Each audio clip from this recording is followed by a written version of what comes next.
Muy buenos días a todos, mi nombre es Guillermo Ramos, yo estudié Medicina en la Facultad de Medicina de Málaga y después preparé el MIR en la sede de Oviedo de la Academia MIR Asturias. Y hoy vamos a hablar del mieloma múltiple y de la macroglobulinemia de Waldenström.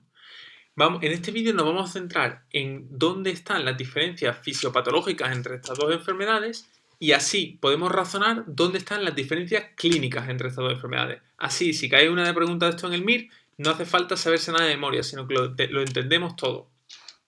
Vamos a empezar hablando de las diferencias a nivel de la célula. El mieloma múltiple está causado por células plasmáticas, mientras que la macroglobulinemia de Waldenström está causada por linfoplasmocitos. A mí me gusta acordarme porque linfoplasmocitos suena como un nombre mucho más macro que célula plasmática. Entonces la macroglobulinemia, el nombre macro, linfoplasmocito. Ambas células van a producir un componente M. Y este concepto del componente M en hematología, a mí al principio me liaba, porque yo pensaba que el componente M era la IgM, pero no. El componente M quiere decir que es monoclonal. Pueden ser inmunoglobulinas enteras, puede ser cadena ligera, o pueden ser cadenas pesadas, como en la enfermedad de las cadenas pesadas. En el mieloma múltiple lo que vamos a tener son inmunoglobulinas enteras, G, A, T o rara vez M, o cadenas ligeras. Mientras que en la macroglobulinemia lo que vamos a tener sobre todo es IgM. Algunas veces también aparece cadena ligera, pero sobre todo IgM. ¿Por qué es tan importante la IgM? Porque la IgM va a crear estos agregados, estos pentámeros. Y luego a nivel de la clínica veremos que eso es muy importante y marca la diferencia, una de las diferencias en la clínica entre el mieloma múltiple y la macroglobulinemia. La otra gran diferencia es que el mieloma múltiple crea factor activador de osteoclastos, cosa que la macroglobulinemia no hace. ¿Qué hace el factor activador de osteoclastos?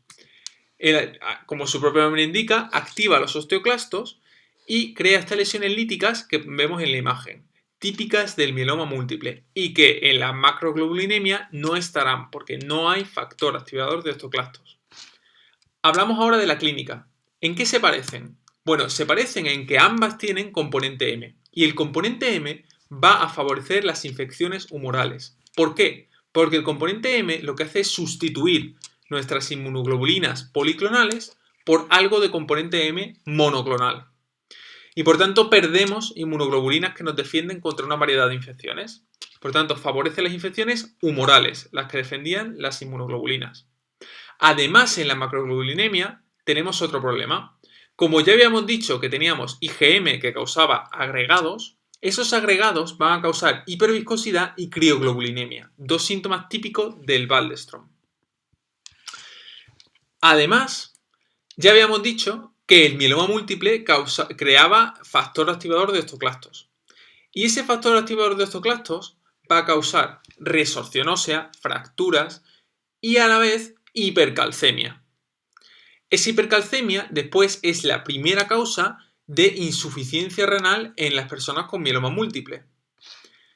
Además, por otro lado, las cadenas ligeras y las inmunoglobulinas que no forman grandes agregados que crea el mieloma múltiple pueden causar insuficiencia renal. Por tanto, el mieloma múltiple tiene dos mecanismos para causar insuficiencia renal: sus cadenas ligeras y sus inmunoglobulinas y la hipercalcemia producida por la resorción ósea. Por otro lado, la macroglobulinemia de Waldenström no va a tener esos mecanismos para crear insuficiencia renal, a no ser que tenga y cadenas ligeras, pero es más raro. Por tanto, además, en la macroglobulinemia tenemos macrobazo, esplenomegalia, y macroganglio, adenopatías. Eso es otra cosa que marca la diferencia y nos podemos acordar por el mismo nombre: macroglobulinemia, macrobazo, esplenomegalia y macroganglio, adenopatías. A nivel genético también surgen diferencias. El mieloma múltiple tiene múltiples o variados mutaciones que lo pueden provocar. No hay una que sobresalga sobre el resto. Sin embargo, la macroglobulinemia, el 90% de los pacientes tienen mutación en MYD88, que codifica para la tirosinquinasa de Bruton.